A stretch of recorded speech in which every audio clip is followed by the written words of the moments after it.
Hey Ooh. there, Sam. Hey there, Bev. That was a good sound over there. Was it? Sounds like you opened a bottle. What'd you open? I did. I opened a bottle of Spots by Off Color Brewing. Mm. And Spots is a tiki vice style ale with passion fruit and grapefruit. Can't talk today. Grapefruit peel. That's how you say that word. Ooh, fancy. Yes, and Off Color Brewing, I believe they're located in Illinois because this was one of the ones that I got while we were traveling for the Naperville Ale Fest. Mm. Yeah, they're located in Chicago, and I just love Off Color's like their labeling and their branding. So I can't wait to post this picture because it's really cute. It's got like a cheetah with like a passion fruit hat on. Ooh, that sounds fun. Yeah, it's sitting on like some jungle leaves. I don't know. I love it. But what are you drinking over there? So, I went on a little adventure on Friday uh because I got tipped off on Instagram by Chicago Water that Meyer has a shit ton of canned wine. Mm. And as you might have heard on the previous episode, I'm a fan because opening a whole bottle, is just not always the greatest idea for me. It doesn't fit my lifestyle during the week because I try not to, drink when I'm stressed, and work stresses me out a lot. So I tend to only drink on the weekends and not very much. So I found a bunch of canned wine, and today I am drinking from St. Julian, which is a Michigan winery.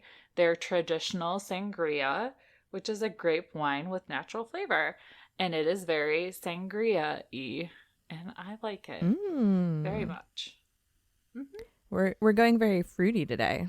Yes, yes, this is pretty sweet, but I figure, it's August. I gotta enjoy the warm weather and the fruity drinks while I can. Good point. Good point.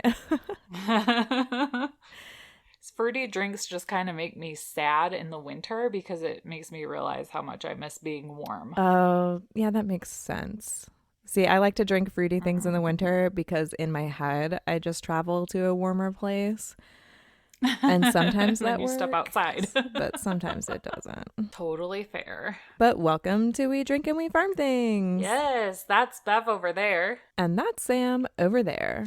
And this is the Farm Comedy Podcast that is an adult happy hour for your ears. We drink adult beverages, talk about the ups and downs of farming things, and give zero clucks about not having the perfect farm life. We want to create a community for farmers, whether you have a hobby-sized farm or a huge farm, to come listen and feel like you're not so alone in this farm thing. We keep it real with you and find humor in the mistakes we make, new knowledge we gain, and sometimes we go off on tangents that are non-farming related. Yes, and speaking of tangents, we cut a lot of those and stick them up on our Patreon.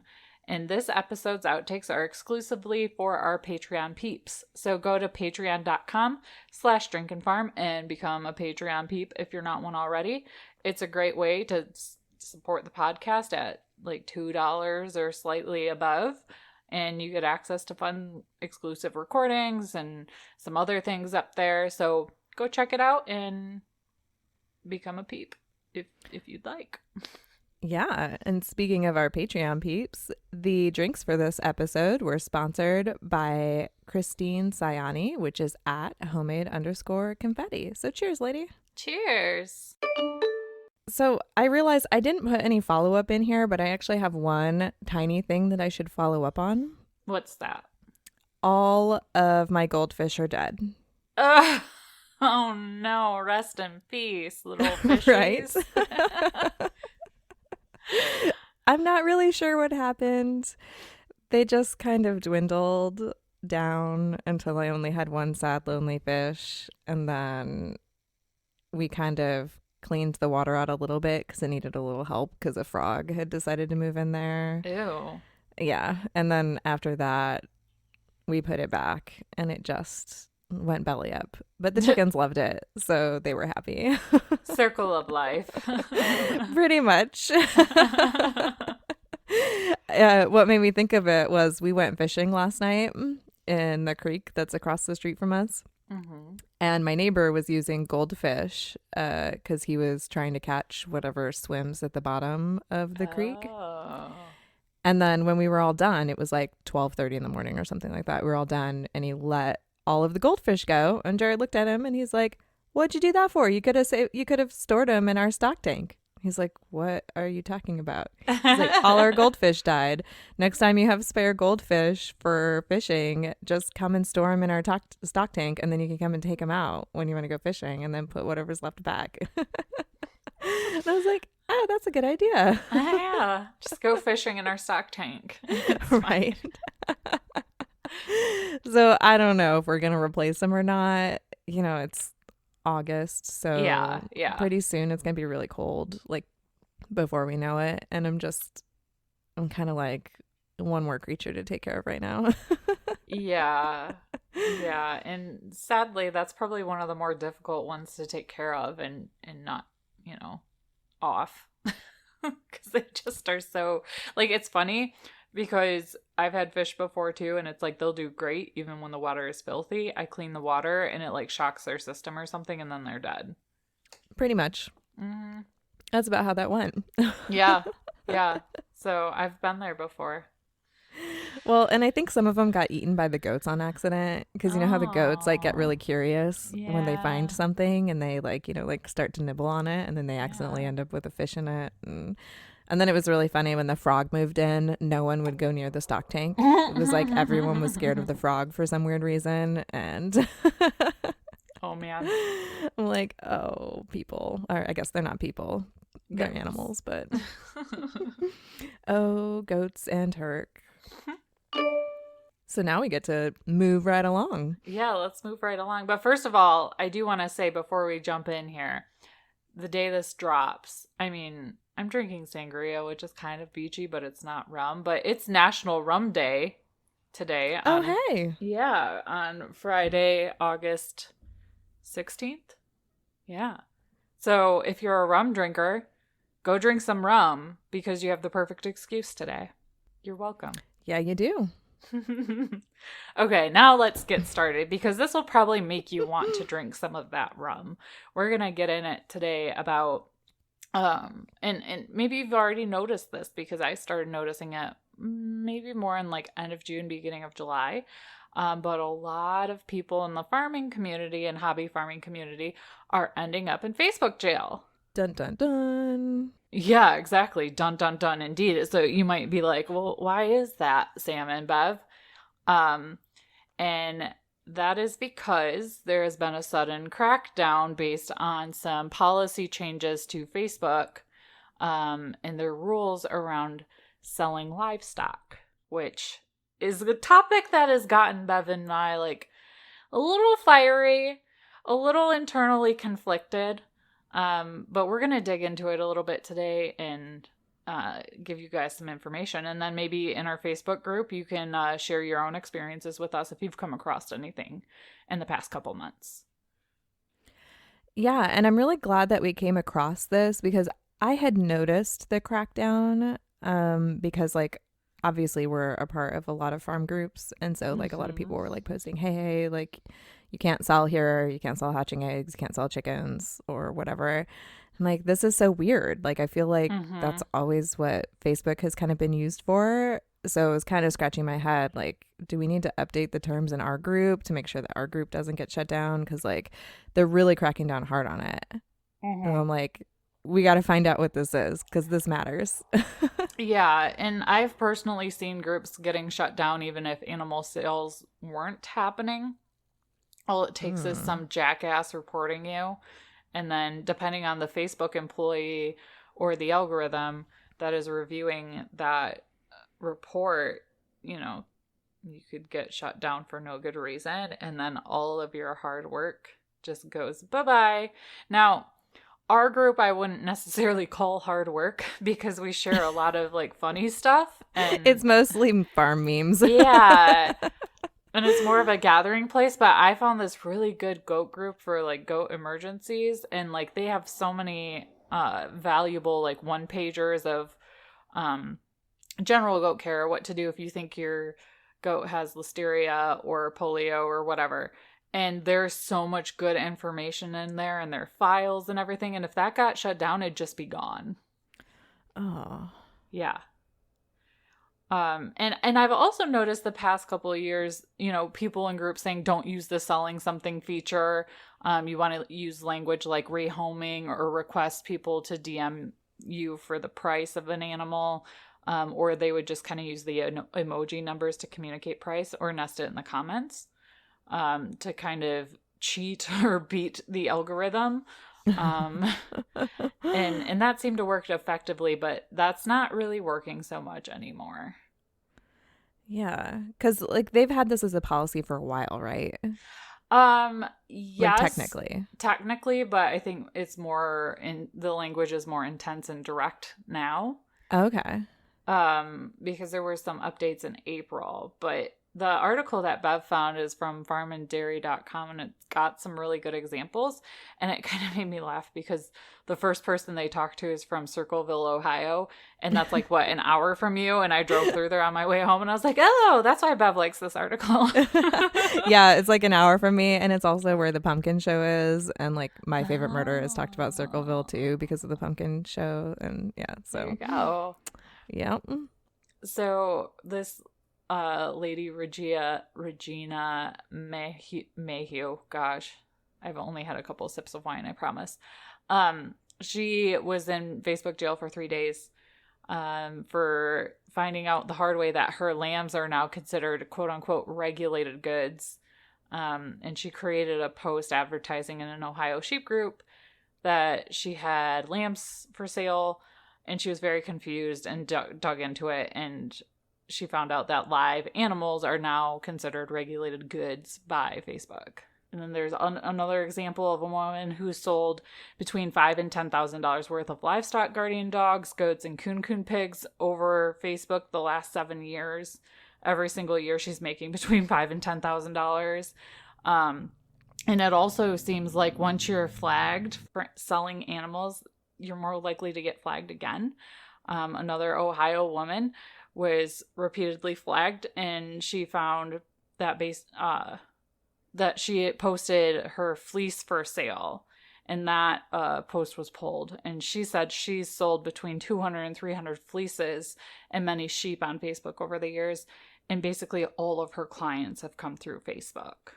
And one of the things that this is kind of showing me is that it's really important when you run a business of any kind not to rely on any like one platform, right, for where you get your customer base from, I guess, for lack of a better word.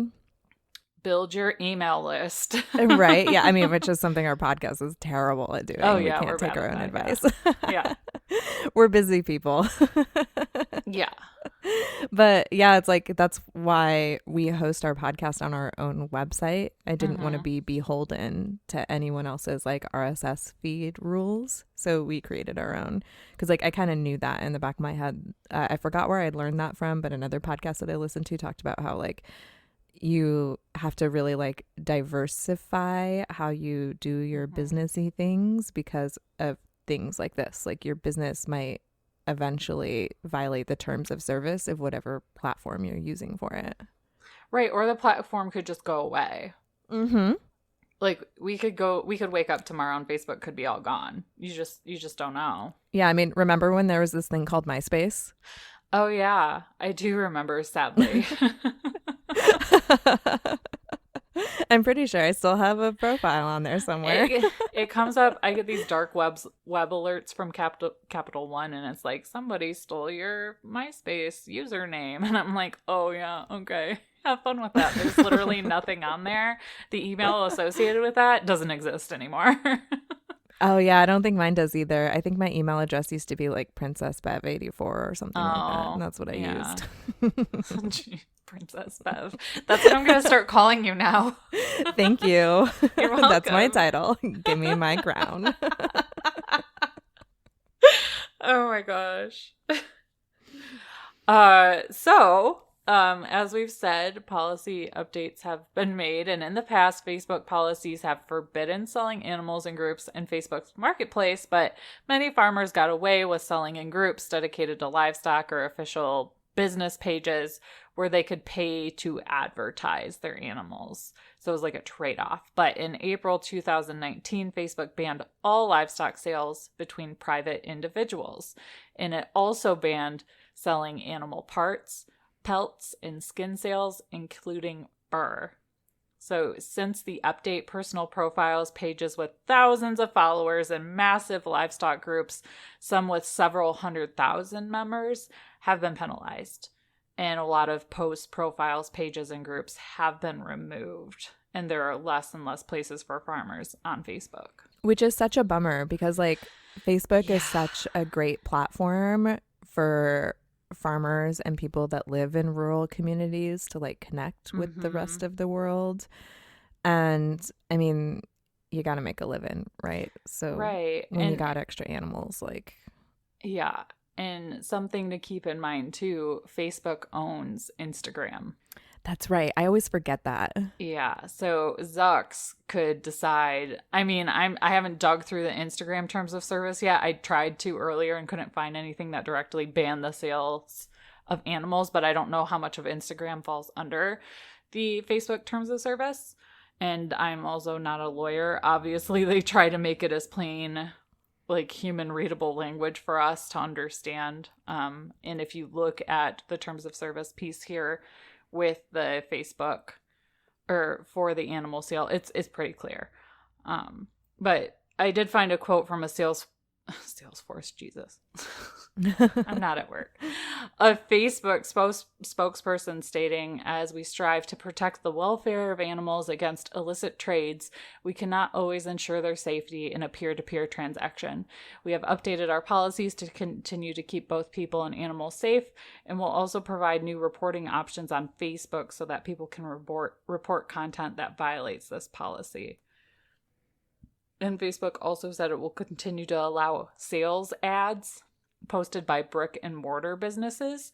So equestrian related equipment like saddles and other riding gear, other, animal supplies, and animal rehoming posts and adoptions agencies and shelters will still be able to advertise animals who are in need of homes. But like, I can't sell my chickens to Bev over Facebook.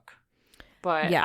I could allegedly say I need to rehome this chicken, and there's a rehoming fee associated with that. So yeah, and that doesn't feel very businessy. I know, but it's also the same freaking thing. Yeah, pretty much. It's like tit for tat or like tomato. Yes. So if you're listening to this and you're kind of panicking or don't know what your options are, there are two apps that people are kind of migrating to sell their livestock, and one is called Open Range. So this farmer named Tyler Beaver of Beef Cattle Co. in Arkansas said in a phone interview that he saw this coming like a year and a half ago. Because he had this huge farm page with like 52,000 followers, and he kind of got around the Facebook rules of old. But he saw this coming, so he hired several developers to create a new app that would allow farmers to buy, sell, and discuss livestock and equipment. And that app is called Open Range, and it was released 7 months ago, but he didn't promote it right away because Facebook was still a decent option. For the first few months, the app remained at about 2,000 users, but over the last few weeks, as Facebook has cracked down on livestock sales, the app has seen more than 1,000 new downloads a day. That is huge. Wow. Yeah. Holy cow. So good on you, Tyler Beaver. I think that's great that he saw that need coming. And he like just kind of seized that opportunity. So I think that's great for him. And I'm glad that it's a success. And I think it's something I'm going to download because one of the reasons I was able to go to Meijer the other day was because I went to Rural King to sell a couple of my bunnies because I saw this crackdown happening and I was like, crap, I can't post these on Facebook at all. So I took 4 out of 8 of them there. But they only wanted the ones that were like 8 weeks old because it takes them a couple weeks to sell them. And, they got to be small and cute because, Yeah. people going to a big box store and buying rabbits are totally more responsible than people buying them off the internet. Oh, of course they are. Yeah. Dripping sarcasm. Yeah. Um, so I think I have some other people interested in the other four, but it's like, I don't want to do anything to compromise my Facebook pages, the Drink and Farm group. So it's like, it's a hard no on posting right now just to kind of see how all this shakes out. But another option and this is the one I've seen a lot, is MeWe, which is another social media site that a lot of former Facebook users have flocked to, and it's been around since about 2016. Yeah, and I had kind of heard of that MeWe one, and I was wondering what that was. Um, so yeah, I didn't realize that this was like a different Facebook. Yeah, so this founder dude, Mark Weinstein, was inspired to create the site after hearing Mark Zuckerberg, the Facebook CEO, the bleeding heart for all the little animals. Yeah, Mark Zuckerberg said privacy is a social norm of the past. Ugh. So if you think for a second this guy really cares about you, no. Or maybe he does, he just has a really warped sense of what matters to people. I don't know. But that statement inspired Mark Weinstein to create a social platform that doesn't kind of go with that theme of privacy as a social norm of the past. And in a statement, MeWe said it welcomes users to talk about livestock, dairy, and agriculture. And they realize that there's a role of social media sites to keep bad actors out, but it's definitely not the role of social media to play Big Brother. And I kind of vibe with that. I agree. Yeah. I could see that. And when I am scrolling through Facebook and see the spewing hate and all the political junk from both sides, I'm like, you're going to allow all this garbage, but you're not. I can't sell my bunnies. Okay. It's like selective censorship. Well, and it feels like, I don't know. Like, so here's what I like about Facebook is, so like everyone's profile picture is public. Mm-hmm. So like I would like to breed my goats one of these days, and I'll have to sell the extras unless I want to have a larger herd, obviously. Like Sam. So yeah. So when someone wants to buy one of my goats, I can go click on their profile, and even if their profile is not public, like their picture is. And a picture really is worth kind of 1,000 words. Like you can scroll through random Facebook users and take a peek at their profile pictures, and you can come to some snap judgments based on whatever they've chosen. Like, and you can kind of use that to gauge, like in your gut, whether or not you want to invite that person to your house to come check out your farm and your animals. And then like on the flip side too, like if you're a legitimate Facebook business, like we've got the Drink and Farm business page, I've got like my Ross Roost page, and you've got your Chickens and Wine page, like someone can scroll through all of my past posts and get a feel for what kind of person and farm I run before they decide they want to buy a goat from me. Right. Like, I don't know. It feels like it felt like it was a natural like fit for those to go together. Right.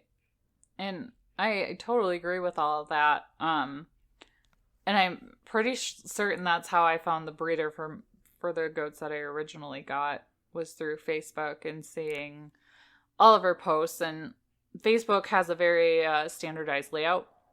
It's pretty easy to navigate, whereas like her website, she's not a web developer, so her website wasn't like up to snuff for what I consider to be necessarily a good website. So it was like I went to Facebook.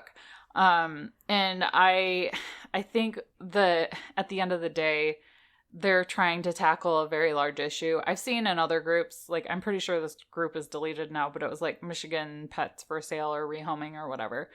And there'd be people that would go in there and want to adopt pit bulls to just take them to the pound and euthanize them. Oh, geez. Or to the vet and euthanize them. So you got like that end of the spectrum. You got the other end of the spectrum where you're selling Nigerian dwarf goats and you want them to be pets, or, like, milking does or whatever, and you sell them and somebody might eat them.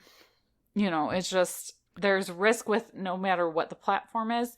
What I think is happening here is Facebook just doesn't want to be held liable or responsible for anything bad that comes out of that. Which, I mean, that totally seems fair enough. And, like my story for getting my goats, it's identical to yours. That's how I found my original breeder of my goats. Yeah. Yeah, but what gets me at the same time is like, I get these messages on Instagram all the time. It's like these spammy naked booby girlies in my DMs, and it's like the same picture 10 times in a row. And if I don't report it as spam, if I report it as like nudity, if I report it as nudity, it doesn't go away. If I report it as spam, it does. Oh, I report all of those as spam. Oh, yeah. I totally do. But if you call out the actual nudity part, it says, oh, yeah, we didn't do anything about this. So that's what kind of gets me, is like some of the other stuff that I see sliding on social media. But this is the thing you're going to crack down on without, I can't necessarily assume that they didn't put a lot of research into it, but it kind of feels like they didn't think about the magnitude of what they were doing when they took that away from certain groups. Yeah. And, and I think that this is one of the problems with rules also. Like, if you're going to have rules in a rule book, I feel like, or at least like the justice person within me feels like, you should be enforcing all of them and not just choosing which ones you enforce. Yes, I agree. And the really interesting thing that this article called out, speaking of cherry picking things, is that some people are speculating that PETA, the People for Quote Unquote Ethical Treatment of Animals, has recently become a shareholder in Facebook. But the article also points out that they became shareholder in July 2019, which was 2 months after this policy update. But I've been noticing the heat turning up in the past month or so. I didn't notice it so much before then. So it might just be that I'm just now really been noticing, or now that they're a shareholder, maybe things are heating up a little bit. Yeah, that's really interesting. Dun, dun, dun. PETA strikes again. So we're going to dig into this PETA thing in a little bit too, so don't you worry. You're going to get excited about that. But, so moral of the story, if you're selling animals on Facebook, just be careful. Otherwise, they might shut all your stuff down. Even if your group's completely innocent, be careful. Make sure if you're running your group, you're like running it with an iron fist right now. No animal sales. Because a ton of groups are getting shut down for no good reason. People just going in there and flagging and being rude and closed-minded. So, yeah, just be careful. And like I said earlier, if, get in our Facebook group and talk about this. Just don't post anything for sale in our Facebook group, please. No living, breathing things or things that were once living and breathing. Because we're interested to know what you guys think of this. Yeah, and like our group isn't like a sales group anyways, so like just don't post things for sale in there. Right. Or I'll sick Bev on you. And maybe we need to add more rules, apparently.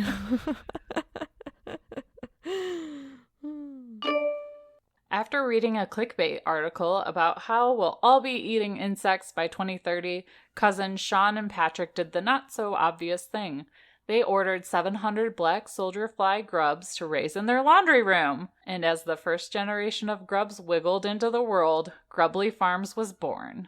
When they introduced black soldier fly grubs, aka Grubblies, or the best chicken snack in the world, to the backyard chickens of America, the protein-packed, calcium-rich super snacks had flocks clucking from coast to coast. Grubbly Farms provides a nutritious treat to your flock, and what they're doing actually helps the environment with their mission of sustainability. Did you know that with every pound of Grubblies purchased, 10 pounds of food waste is diverted from landfills? And this offsets 7 pounds of carbon dioxide. Booyah. When you buy Grubblies, you're not only keeping your flock healthy and happy, you're also helping the environment. And that's what we call a win-win. So head on over to grubblyfarms.com and use code FARM15 to get 15% off your first order. So, let's back it up a little bit and go back to the whole PETA thing and why the F did PETA buy Facebook shares? So it's time to go down a PETA rabbit hole. I'm not sure if that's a pun or not. But that's... I mean, it feels like it. I'm pretty sure PETA would say that we're not supposed to be using the rabbit hole and that we're being very specious or whatever the word is that they use for yes. for species, like speciesism. Speciesism. That's the word I was looking for. Yeah. I only know it because I saw it earlier when I was researching PETA. Oh, okay. Okay, so there was a press release on PETA.org on July 1st, and it announced PETA purchasing shares in Facebook. And this, when you purchase enough shares in a company, it enables a group to submit a shareholder resolution, attend the company's annual meetings, and ask questions of executives. So the move comes allegedly after the social media platform Facebook upped its warning screens on PETA's videos showing real-life incidents of routine cruelty to animals, significantly limiting the group's ability to expose animal suffering to a wide audience. And this is PETA article, so if it sounds a little weird, that's why. But it was quoted, "People deserve to see what animals endure in laboratories, on factory farms, and in slaughterhouses, when they're skinned or plucked alive for clothing, and when they're beaten so they'll perform tricks," says PETA Executive Vice President Tracy Raymond. PETA urges Facebook to follow Twitter's lead by allowing users to decide for themselves whether they want to opt in or out of warning covers. So I'm not sure if you guys have ever seen it before, where there might be like a graphic video and you have to click to accept that you're going to watch it. And this is for like... Yeah, I've seen that. Yeah, and like farm groups, if there's like, you know, a goat with a really nasty injury or something, sometimes you'll see that it's like shielded. So it's like kind of like a warning that you're going to look at something that might make you want to throw up. So what PETA didn't like was that it was like an algorithm or somebody reporting saying this is hard to look at that would put that shield up. And PETA wants Facebook to have people go in and mark a setting saying, yes, I want those. No, I don't. Allegedly that was enough for them to buy all of those shares for Facebook, so they could get to the stakeholders. Or shareholders, I should say. And I don't want to go off on like a different tunnel of the rabbit hole too far. But like these graphic videos and photos, like while I'm obviously against any type of animal cruelty, I think that sometimes sharing too much of it can be a bad thing in the sense that it becomes like almost animal cruelty porn, for lack of a better word, like where organizations are using it like over and over again to try to elicit like donations and sympathy, when like whatever it is that they're trying to say or whatever point they're trying to make really wasn't a valid one to begin with in some cases. And then on the other hand too, like when there's too much of it in your newsfeed, it can kind of desensitize you to it as well. So like I kind of like the graphic covers because I can decide, like based on my mood or whatever headspace I'm in or what I'm doing at the moment, whether or not I want to watch it and expose myself to it, because they can kind of elicit some really powerful emotions out of people individually. And that depends on where you are at the moment and what you're doing. Right. So I think it's kind of like a mental health protection as well. So I think they're really important personally for me. Right. And they don't bother me. Like it literally takes me 2 seconds to say, yeah, I want to look at that, or no, I'm going to keep scrolling. Especially like, say I'm at work and I'm waiting for people to come into a room for a meeting and I open up Facebook for a hot minute. The last thing I want my boss to sit down next to me and see is like something really gross. Yeah, because then they're like, what the hell is Sam looking at What at is work? she looking at? I mean, I'm convinced they already probably think I'm weird anyways because some of the stuff that comes out of my mouth that I do hear, like, like I think talking about like some of the goat birth stuff or some of the like injuries or just the amount of death that can happen on a farm seems perfectly normal to me, but when you say it out loud, like it's not normal to other people. So while I share that stuff at work, I want to share it and control it myself. But, I sat down next to somebody that had their phone open and just kind of did a little side eye, not even thinking about it, too. So, yeah. So I just think it's an extra layer of protection for everyone. Not a big deal, in my opinion. And honestly, sometimes I think that those covers like get people curious. Mm-hmm. Mm-hmm. Like Yeah. some like depending on your personality, like the fact that that's been censored will motivate you to watch it because like the rebel in you is like, why the hell is Facebook trying to hide this from me? Well, even when somebody says trigger, and so you watch it, trigger warning or something like that in a group, I'm like, ooh, what's this? Like, yeah, you're like, I want to know what that trigger warning is. And I read the trigger, I'm like, that's not gonna bother me. Let's spill the tea on this. Like, what is it? So yeah, curiosity killed the cat kind of thing there too, I guess. Yeah. So if you're kind of still scratching your head over why PETA would go to these lengths with Facebook, I found out this morning this isn't actually the first time PETA has used their wallet to get their way with companies. Another article that we found was from MarketWatch, and this one also actually goes all the way back to like 2015. And it said that in 2015, PETA had shares in more than 70 companies. And what they do is they buy the minimum amount of stock needed to submit those shareholder proposals for a vote at their annual meetings. So they have like stock in SeaWorld, pharmaceutical companies, food, retail, biotechnology, McDonald's, GE, Lululemon. And that's just to name a few. And I'm sure they have way more than 70 at this point. Because it's been about 4 years since this article's been written. But I thought it was interesting too because they were like, in this article, they were leveraging this like surfer person to be like their advocate for the SeaWorld stuff. Which I'm not sure if anybody else has seen the documentary Blackfish, but I did a couple years ago and it was very eye-opening to me. But with any documentary, there's bias and you're only seeing one side of the story. So you kind of need to do like all of your research and see the bigger picture of things before you can make a snap judgment and say, yes, this documentary holds true to all things. So they had this Kelly Slater person advocating for them once they bought shares in SeaWorld, and SeaWorld has no choice but to listen to them because they do have at least $2,000 in market value or 1% of the company's shares, which is the minimum you need in order to be eligible to submit a proposal. And these are like the rules for like publicly traded companies. Yes. Right. Okay. Yep. And this article said that you have to hold the stocks for at least a year before submitting a proposal.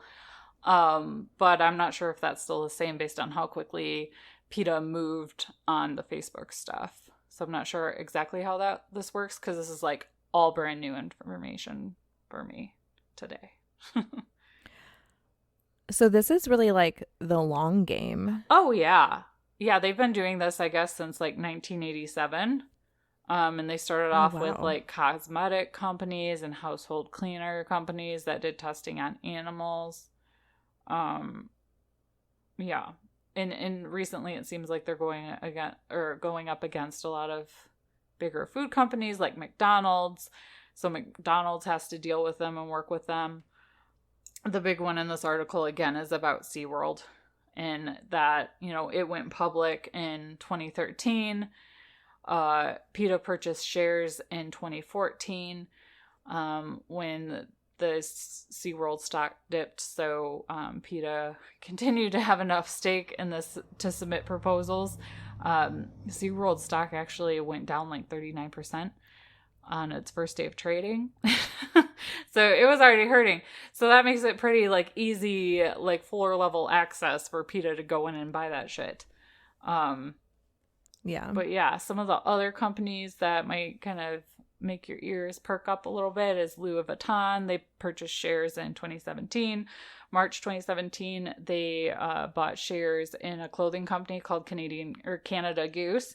And if you Google that one, you'll see all kinds of protesting pictures with interesting like pictures. And then very recently in March 2019, PETA bought shares in Levi IPO.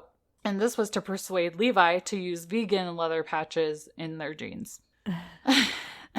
So I'm going to go on another like slight side tangent down on this. Like, so does PETA know that like quote unquote vegan leather is just like essentially polyester that like never breaks down? I mean, I didn't really know that. Yeah, so like vegan leather is like a synthetic material that's gonna live, and so I don't have any like notes or research in front of me, so if I misspeak I will attempt to correct myself next week. But basically, like when you use real leather or something that's like an actual animal product, that product is designed to eventually decompose once it has passed its like useful lifetime. So that's why like using the whole animal in any type of operation that uses animals is a good thing, because it doesn't add to our waste and landfill and plastic problem that we have on this planet. But like when you buy things like vegan leather shoes or vegan leather purses or patches or jackets or whatever, that thing lives on in perpetuity in the landfills once it's gotten that hole in it and you don't wear it anymore. So there's like a balance to be struck somewhere, I guess. Yes, I agree. And that is like the opposite of what PETA is. Like PETA is very polarizing. Yeah, I mean, well, you get more people to listen or at least see your message when you're polarizing. And like, it's funny because like, you know, we've made like PETA jokes on the podcast before. And sometimes like when I'm done, I always think like, great, we just like, you know, like kind of gave PETA another like platform, quote unquote, you know, because like when you get people riled up, no matter what direction it is, like you're giving people exposure. But like, I think that seeing how it works is really important, because like I had no idea that they were doing this. Yeah, and the thing is, this is actually like very smart. It's a great business decision. Looking at their website, I see that you can actually donate to buy shares for the company. So you can go on and, you know, for some small company, give PETA $2,000 to go buy shares in this company so they have a say in what they're doing. PETA trying to take over the world. And this is all completely legal too. There's nothing technically wrong with what they're doing. It just seems kind of obnoxious, kind of like everything else they do. And of course it's not like Bev said, I'm not one for animal cruelty either. I don't disagree with 100% of what they do. I disagree with their approach. And I think it is the complete antithesis of this podcast, where we believe there is more than one way to do things. And that you need to look at the bigger picture and challenge your own beliefs on the regular. So we're never gonna like PETA. I'm just gonna be honest. We're just never gonna fully agree on anything. And one of the reasons why we're never gonna really agree with PETA is because PETA's bottom line is that animal use of any kind is abuse. And like, I'm sorry, but when I walk out in my backyard and my goats and Herc perk up and see me coming and they get excited and run to the gate because they want me to come in and play with them, like they enjoy my company just as much as I enjoy theirs. So you'll never convince me that keeping them is abusing them. Right. Because they would never survive in the wild. Oh, hell no. They're bougie little Like, could you animals. imagine a wild herd of Nigerian dwarf goats? No. Like, oh my gosh. No. Especially with the amount of I might have infrastructure tears there streaming down my is. face from laughter again. Yeah, like if I let my goats run free, they would all get hit by cars because people drive up and down my road like jackasses. Like that is the truth, and that would end their life so much faster than them being in their huge barn that is like 30 times the amount of room that they actually need. So, yeah, PETA can suck it. And I'll just leave it there. Well, I mean, I think that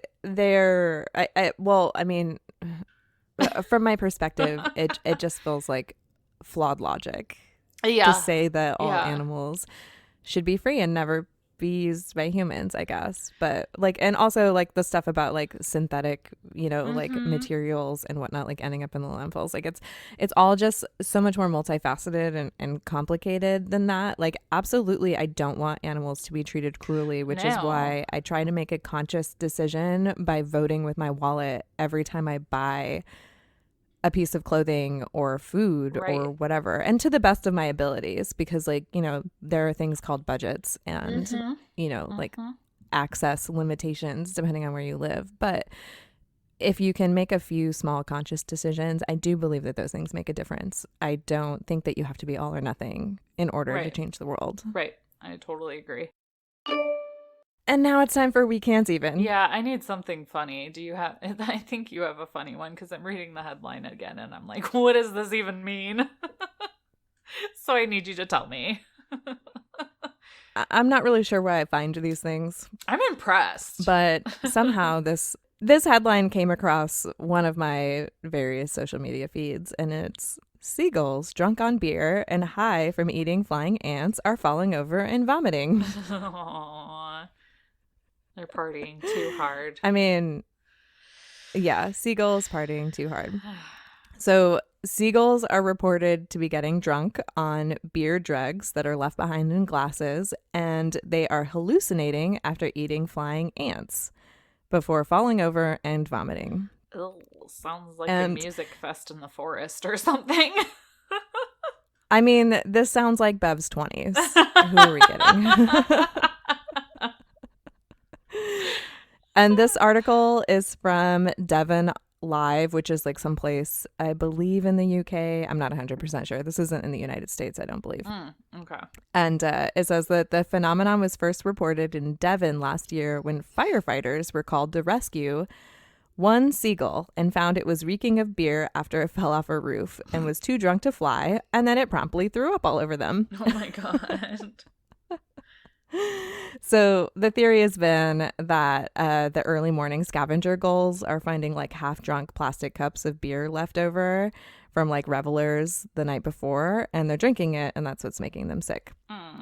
And at the same time, the gulls are experiencing psychotropic effects after eating too many flying ants, because apparently the ants produce something called formic acid, which can stupefy the gulls. And the amount eaten could explain why gulls are like not flying away from danger quickly, because they're high and they can't. It like, suppresses their nervous system, so it doesn't work properly, kind of like what drugs do to humans. Well, look at that. Right. And apparently, so this is the most hilarious part, a crew of 6 firefighters were called by this rescue organization to rescue a seagull behaving erratically on the Devon border last summer. And when they arrived, the bird had already fallen off the roof and was sitting shaking its head. So the gull was taken to a rescue, and the staff said that they already had 3 others that had been like displaying similar behavior that were awaiting release. And the firefighter said that when we arrived, he had already fallen off the roof and he was sitting shaking his head, and he tried to fly and he nearly hit me in the face, and I caught him and he threw up all over me and reeked of beer. But 6 firefighters called to save one seagull, one drunk seagull. I mean, it sounds like a really good use of resources, but I digress. It sounds like a movie or TV show or something.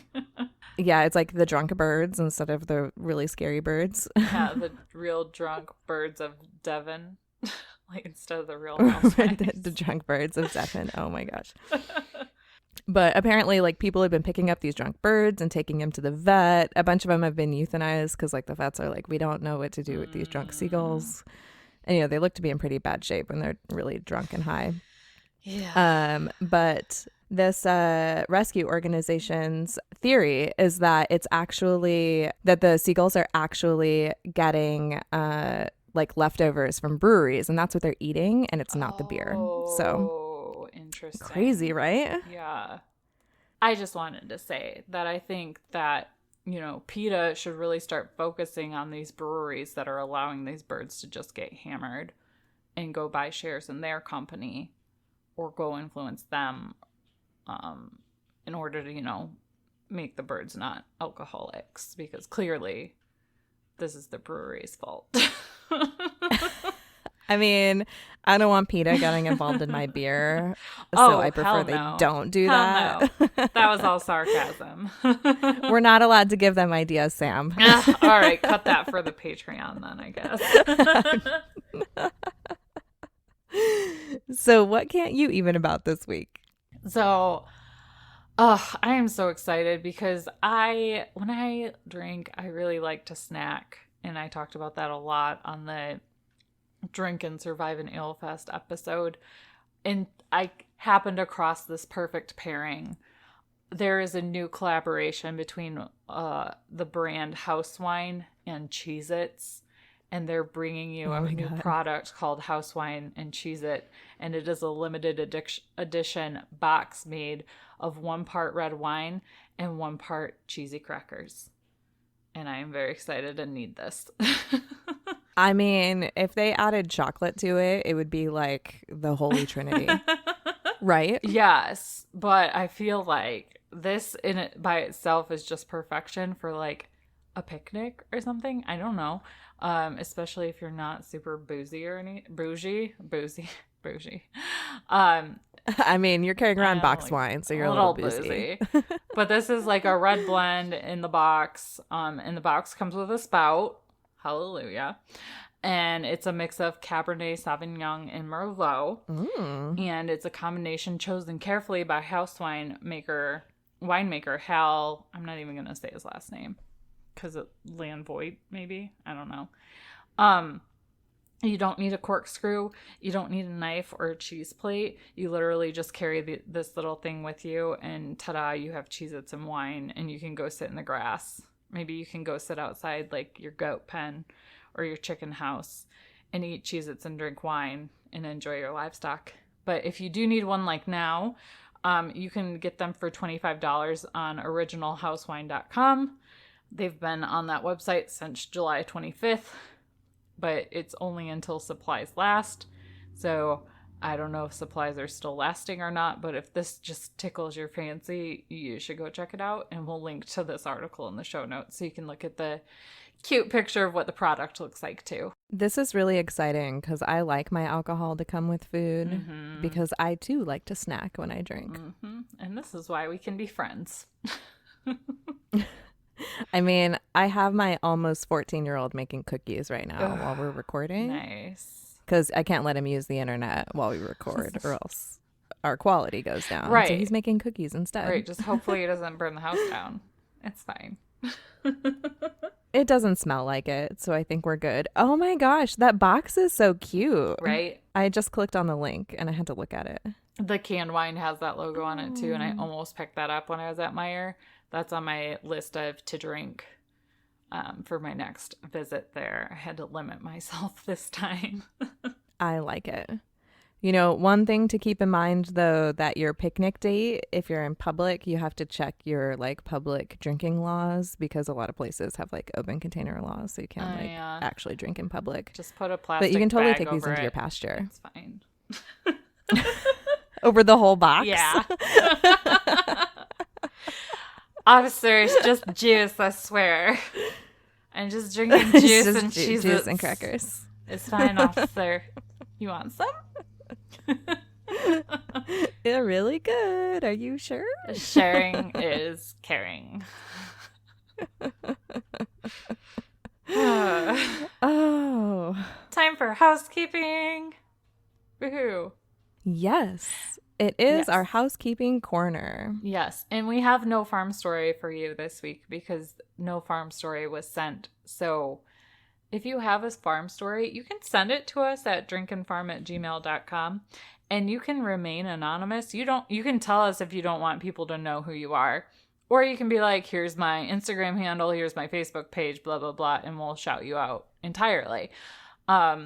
But if you have something to share that you're passionate about, that you think's funny, that's heartwarming and will make Bev and Sam cry, like maybe that could just be like a challenge, like see who can make Sam and Bev cry. I don't know. But send it to us, email them to us, or send them over Facebook Messenger or Instagram Messenger, and we will share it. We sure will.